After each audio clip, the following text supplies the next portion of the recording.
बिस्मिल्लाहिर्रहमानिर्रहीम। अस्सलाम वालेकुम वीवर्स, मैं हूं शेफ़ इरशाद तनोली। आप देख रहे हैं इरशाद तनोली फूड सीक्रेट्स। दोस्तों, मैं आज आपके साथ रेस्टोरेंट स्टाइल की दाल माश की रेसिपी शेयर करूंगा। दाल माश की बहुत सी रेसिपियां हैं, लेकिन ये बहुत ही आसान रेसिपी है और बहुत ही ज़बरदस्त और खाने में बहुत ही मज़ेदार है। तो इसको आप घर पे भी तैयार कर सकते हैं, इसको आप रेस्टोरेंट पे भी तैयार कर सकते हैं। ये बहुत ही आसान है। दोस्तों, ये देखें, मैंने 250 ग्राम नेट वेट दाल माश ली है। इसका मैंने वेट करके इसमें शॉपर में ऐड किया है और ये मैंने बोल में ऐड कर ली है। मोटे दाने वाली दाल माश है। आपने भी जब भी दाल माश लेनी हो, मोटे दाने वाली ही इस्तेमाल करें। इसमें पत्थर साफ़ कर लिए मैंने इसके। अभी इसमें मैं पानी ऐड कर रहा हूँ। इसको पानी में हमने तकरीबन 3 से 4 घंटे तक डिप करके रखना है। पानी मैंने ऐड कर लिया। इसको अच्छी तरीके से वॉश भी किया। 2 से 3 बार इसको वॉश करने के बाद इसमें मैंने पानी ऐड करके छोड़ दिया है। अभी ये तकरीबन 3 से 4 घंटे तक ऐसे ही पड़ी रहेगी और ये फूल जाएगी। तो फिर इसको बॉईल कर लेंगे। और उसके बाद मैंने इसके लिए तकरीबन 250 ग्राम टमाटर लिए हैं। 250 ग्राम टमाटर 250 ग्राम दाल के लिए बिल्कुल परफेक्ट हैं। एक अदद मैंने लेमन लिया है। आधा लेमन हमने इसके अंदर इसका रस निचोड़ना है और आधा लेमन के हम स्लाइस काट के इसके ऊपर गार्निश के लिए ऐड करेंगे। मैंने 6 अदद लहसुन इसके लिए साफ़ करके लिए हैं। अच्छे दरमियाने साइज़ के लहसुन हैं। और उसके लिए मैंने 1.5 इंची का अदरक का एक पीस लिया है, उसको भी मैंने साफ़ करके छोड़ दिया। थोड़ा सा धनिया है। 3 अदद ग्रीन चिली हैं, वो भी काट के इसके अंदर ऐड करेंगे। लहसुन को हमने चॉप करना है, क्योंकि मैं इसके अंदर लहसुन चॉप करके ऐड करूँगा, उससे इसका जायका बहुत ही अच्छा हो जाता है। और अदरक को हमने आम तरीके से जिस तरह कटिंग होती है अदरक की, उसी तरीके से काटेंगे। धनिया को भी हमने आम तरीके से ही काटना है। बस इतना मटेरियल आपने 250 ग्राम दाल के लिए लेना है। दोस्तों, 4 घंटे गुजर चुके हैं हमारी दाल को पानी में डिप किए हुए। ये देख सकते हैं आप, इसकी ये कंडीशन है और दाल हमारी बिल्कुल फूल चुकी है, बॉईल करने के लिए रेडी है। दोस्तों, सबसे पहले आपने एक बर्तन लेना है। मैंने यहाँ पर छोटा सा प्रेशर कुकर लिया और उसके अंदर मैंने 2 से 2.5 लीटर पानी ऐड कर लिया है दाल बॉईल करने के लिए। और इसके अंदर हमने कोई नमक ऐड नहीं करना, बस चंद मसाला जात ऐड करेंगे। सबसे पहले मैंने मोटी इलायची एक ऐड कर ली। इसके अंदर 3 अदद लौंग ऐड कर लिया। 3 से 4 लौंग ऐड कर सकते हैं। थोड़ी सी दालचीनी है। ये ऐड करने के बाद हमने इसके नीचे फ्लेम ऑन कर लेना है।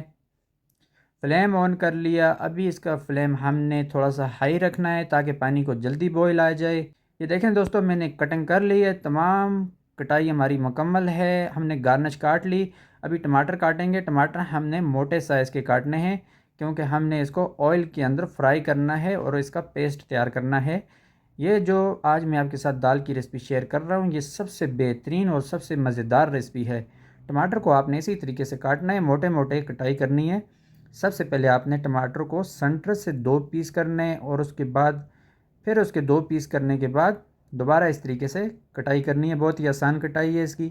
इसी तरीके से आपने तमाम टमाटरों को काटना है। हमारी तमाम कटाई मुकम्मल हो चुकी है। अभी हम दाल को बॉईल करेंगे। पानी को बॉईल आ चुका है और मैंने दाल को इसके अंदर ऐड कर लिया। दाल को मैंने 2 बार और वॉश किया था अच्छे तरीके से और इसके अंदर मैंने ऐड कर लिया।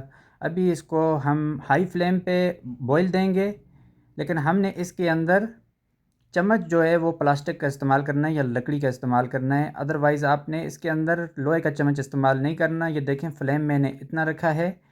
फ्लेम इसके अंदर अभी थोड़ा सा मैंने तेज़ रखा है। बॉईल आ चुका है, तो अभी हम फ्लेम स्लो कर लेंगे और ऊपर से इसकी जो जाग है उसको रिमूव कर लेंगे। अगर आपने इसके अंदर लोहे का चम्मच इस्तेमाल किया या लोहे का चम्मच इसमें ऐड किया, लोहे के चम्मच से आपने इसको मिक्स किया, तो ये बॉईल नहीं होगी। आप सारा दिन भी इसके साथ लगे रहें तो ये बॉईल नहीं होगी, ये कच्ची ही रहेगी। तो दाल माश के अंदर जब भी आप बॉईल करें, प्लास्टिक या लकड़ का चम्मच इस्तेमाल किया करें। अभी हम इसका फ्लेम स्लो कर लेंगे थोड़ा सा और ये आराम आराम से बॉईल होती रहेगी। लो फ्लेम के ऊपर ये बहुत ही अच्छी बॉईल होती है। एक साइड के ऊपर मैंने एक साफ़ सुथरा सा फ्राई पैन रख लिया। उसके अंदर हम तकरीबन 50 से 60 मिलीलीटर ऑयल ऐड करेंगे। ऑयल गर्म हो चुका है। अभी इसके अंदर हमने टमाटर ऐड करने, जो कि हमने काट के रखे थे। अभी इनको 4 से 5 मिनट तक हमने फ्राई करना है मीडियम फ्लेम के ऊपर, जब तक ये टमाटर अच्छे तरीके से गल जाएंगे। ये देख सकते हैं, इसी तरीके से आपने इसको फ्राई करना है ऑयल के अंदर। और ये गल जाएं तो फिर आपने इसका पेस्ट तैयार करना है, इसको ठंडा करने के बाद। इसको तकरीबन 3 मिनट हो चुके हैं। 3 मिनट के बाद इसकी ये कंडीशन है, आप देख सकते हैं। आप इसके ऊपर ढक्कन रख कर भी बॉईल कर सकते हैं, इसको पका सकते हैं। ढक्कन रख कर भी आप पका सकते हैं, इस तरीके से ये जल्दी पक जाते हैं। लेकिन मैं इसको ऐसे ही पका रहा हूँ, इसको मैं ऐसे ही फ्राई कर रहा हूँ। मैंने 5 मिनट में इसको फ्राई करना है। 5 मिनट तक फ्राई करने के बाद फिर मैंने इसको ठंडा करना है। ठंडा करने के बाद मैंने इसको ग्राइंड करना है। लेकिन अभी इसको फ्राई करेंगे। ये देखें हमारे टमाटर गलना शुरू हो चुके हैं। इसी तरीके से आपने ये टमाटर पकाने हैं, आराम आराम से इसको आपने फ्राई करना है। ये देखें ऑयल अलग हो गया है, टमाटर हमारे गल रहे हैं। इसमें चम्मच लगाना है। ये देखें अभी इसको 5 मिनट हो चुके हैं। 5 मिनट के बाद टमाटर नीचे लगना शुरू हो चुके हैं, तो समझें ये गल चुके हैं। अभी इसके अंदर आधा कप हमने गर्म पानी ऐड करना है। हमने इसको 30 सेकंड तक मज़ीद इसमें फ्राई करना है, पकाना है पानी को। 30 सेकंड तक हमने पानी को पकाने के बाद फिर इसको हम थोड़ा सा ठंडा करेंगे और इसको ग्राइंड कर लेंगे। तो टमाटर हमारे तैयार हो चुके हैं। अभी हम इनको चूल्हे से उतार देंगे। ये देखें मैंने इसको ठंडा करने के बाद ग्राइंड कर लिया है और ये अभी हम इसको इस्तेमाल कर सकते हैं। एक साइड पे हमने एक फ्राई पैन रख लिया, उसी फ्राई पैन को वॉश करके रख सकते हैं और उसके अंदर हमने तकरीबन 100 मिलीलीटर से 120 मिलीलीटर तक ऑयल ऐड करना है। तकरीबन आधा कप, जो आम कप होता है उससे आधा कप हमने ऑयल लिया और इसके अंदर ऐड कर लिया। इतना ऑयल आपने लेना है, तकरीबन आधे कप के हिसाब से आपने ऑयल ऐड करना है और उसके नीचे फ्लेम ऑन करने के बाद ऑयल को गर्म करना है। ऑयल को गर्म करने के बाद इसके अंदर हमने जो लहसुन चॉप करके रखा था उसको हमें ऐड किया। इसके नीचे फ्लेम हमने स्लो किया हुआ है ताकि इसको स्लो फ्लेम के ऊपर हम आराम से फ्राई करें। इस तरीके से ये बहुत ही अच्छे तरीके से फ्राई हो जाएगा। ये देखें अभी इसको दोस्तों तकरीबन 2 मिनट हो चुके हैं। 2 मिनट के बाद इसका कलर चेंज होना शुरू हो चुका है, बिल्कुल ये गोल्डन कलर का होना शुरू हो गया है। तो इसको जब फुल गोल्डन हो जाएगा तो इसके अंदर हमने टमाटर को ऐड कर लेना है। तो अभी हम आराम से इसको फ्राई करेंगे, आराम से स्लो फ्लेम के ऊपर हमने लहसुन को फ्राई करना है, क्योंकि तेज़ फ्लेम के ऊपर लहसुन जल जाता है। ये देखें अभी इसका कलर बहुत ही ज़बरदस्त हो गया है। अभी इसका कलर बिल्कुल ये तैयार हो चुका है लहसुन। अभी हमने इसके अंदर टमाटर ऐड करने हैं। टमाटर मैंने ऐड कर लिए हैं, ये देखें आप टमाटर ऐड कर लिए। अभी प्लेट के अंदर थोड़ा सा गर्म पानी ऐड करेंगे और टमाटर जो लगे हुए हैं उसको साफ़ करके इसके अंदर ऐड कर लेंगे। और अभी हमने इसके अंदर मसाला जात ऐड करने हैं। मसाले ऐड करने के बाद हमने इसको अच्छे तरीके से पकाना है, इसकी बुनाई करनी है। साबुत गोल मिर्च 7 अदद मैंने इसके अंदर ऐड की है, इससे इसका फ्लेवर भी बहुत ही अच्छा हो जाएगा और लुक भी बहुत ही शानदार आती है इससे। तो 1 चाय वाला चम्मच नमक का मैंने ऐड किया, आप हस्बे ज़ायका नमक इस्तेमाल करें। और 1 चाय वाला चम्मच कूटा हुआ ज़ीरा मैंने इस्तेमाल किया इसमें। और आधा चाय वाला चम्मच मैंने कूटी हुई दड़ा मिर्च इस्तेमाल की। और उसके बाद काली मिर्च कूटी हुई मैंने 1 चाय वाला चम्मच इसमें ऐड की है। आप भी ये मसाला जात ऐड करें इसी तरीके से। और मैंने इसके अंदर दालचीनी का पाउडर ऐड किया है, इसकी खुशबू बहुत ही ज़बरदस्त होती है। आधा चाय वाला चम्मच था। और अदरक जो मैंने काटी थी वो मैंने इसमें तमाम की तमाम ऐड कर ली है, थोड़ी बहुत गार्निश के लिए छोड़ सकते हैं। अभी इसकी अच्छे तरीके से बुनाई करेंगे, मसाले को अच्छे तरीके से ऑयल के अंदर फ्राई करेंगे इसको। और इसको हमने अच्छे तरीके से स्लो फ्लेम रख कर पकाना है, इससे ये बहुत ही ज़बरदस्त हो जाएगा। तो ये मसाला जब बुनाई हो जाएगा तो तब तक हमारी जो दाल बॉईल होने के लिए रखी हुई है वो भी बॉईल हो जाएगी। तो हमने उसके बाद मसाले को भूनने के बाद दाल को इसके अंदर ऐड करके दोबारा बुनाई करनी है, दोबारा भूनना है हमने मसाले को। ये देख सकते हैं इसके अंदर आपके पास अगर देसी घी हो तो आप देसी घी ऐड करें, उससे जायका बहुत ही शानदार हो जाएगा। मसाले को भूनने के बाद मैंने इसके अंदर गर्म पानी 1 कप ऐड किया है।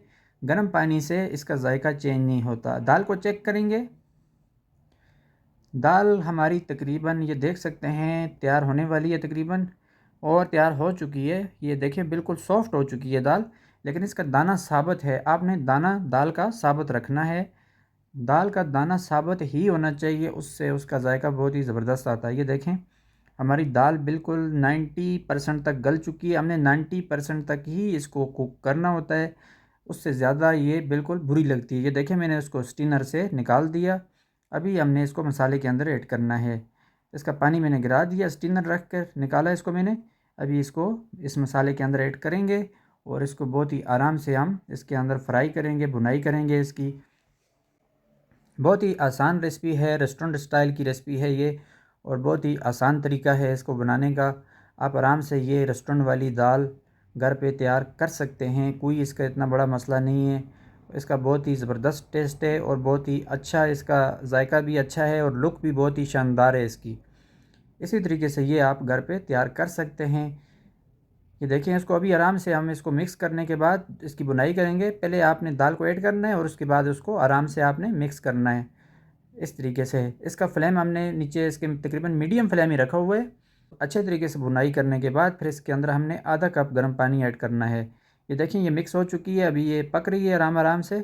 मैंने इसके अंदर सब्ज़ मिर्चें जो काट के रखी थी वो अभी ऐड कर ली हैं, और उसके बाद जो मैंने धनिया काटा था वो भी ऐड कर लिया, लेकिन सब ऐड नहीं किया, थोड़ा सा ऐड किया है, बाकी बचा के रख लेंगे, बाद में इसके ऊपर गार्निश करेंगे। अभी इसकी अच्छे तरीके से बुनाई करेंगे। ये देखें, इसकी बुनाई करने के बाद मैंने इसके अंदर तकरीबन आधा कप गर्म पानी ऐड किया है। हमेशा जब भी कोई चीज़ बना रहे हों तो उसके अंदर गर्म पानी का ही इस्तेमाल करें, उससे उसका जायका भी चेंज नहीं होता और चीज़ की लुक भी ख़राब नहीं होती। गर्म पानी ही इस्तेमाल करना चाहिए, ठंडे पानी से जायका चेंज हो जाता है, लुक ख़राब हो जाती है। तो ये देखें, इसकी लुक बहुत ही शानदार आई है माशाल्लाह। अगर आपके पास देसी घी अवेलेबल हो तो इसके अंदर ऐड करें, उससे इसका जायका बहुत ही अच्छा होता है।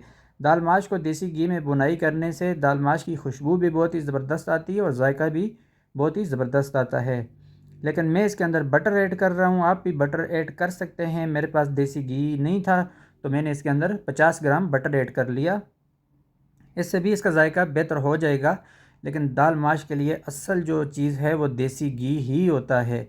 अगर देसी घी में इसको फ्राई करें तो ये बहुत ही ज़बरदस्त चीज़ बनती है, बहुत ही अच्छी चीज़ बनती है। ये देखें, अभी हमारी दाल माशाल्लाह तैयार हो चुकी है। इसको थोड़ा सा और ड्राई कर लेंगे। इसकी लुक भी बहुत ही शानदार है और ये तकरीबन इसको 4 से 5 लोग इस्तेमाल कर सकते हैं। 4 से 5 लोगों के लिए ये काफ़ी हो जाएगी। इसकी लुक देखें माशाल्लाह। अभी इसको डिश आउट करेंगे, ये बिल्कुल रेडी है। तो ये देखें आप, इसकी लुक कितनी शानदार है माशाल्लाह, बिल्कुल दाना दाना है, साबुत है दाने सब। इसके अंदर जो टमाटरों की मिकदार है वो भी मुनासिब है, और इसके अंदर मसाला जात और बाकी सब चीज़ें जितनी भी इसमें चीज़ें ऐड की हैं सब परफेक्ट हैं। ये बहुत ही परफेक्ट रेसिपी है माशाल्लाह। इसकी आप शाइनिंग देखें, कितनी ज़बरदस्त शाइनिंग है, कितनी ज़बरदस्त लुक है।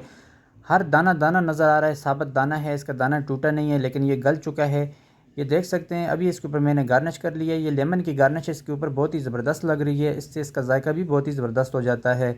आधा लेमन मैंने इसके अंदर काट के उसका रस निचोड़ के ऐड कर लिया था, तो बाकी मैंने इसके ऊपर ये गार्निश की है। ये देखें आप, इसकी शाइनिंग माशाल्लाह कितनी शानदार शाइनिंग है, कितनी ज़बरदस्त शाइनिंग है। इसी तरीके से ये दाल माश आप आराम से घर पे बनाकर इस्तेमाल कर सकते हैं। लेकिन आपको अगर देसी घी मिल जाए तो देसी घी में अगर इसको आप फ्राई करते हैं तो इसकी खुशबू और इसका जायका बहुत ही ज़बरदस्त आएगा। दोस्तों, अगर आपको ये वीडियो पसंद आई हो तो वीडियो को लाइक करें, चैनल को सब्सक्राइब करें, ताकि आपको अच्छी अच्छी और भी वीडियो देखने को मिल सकें।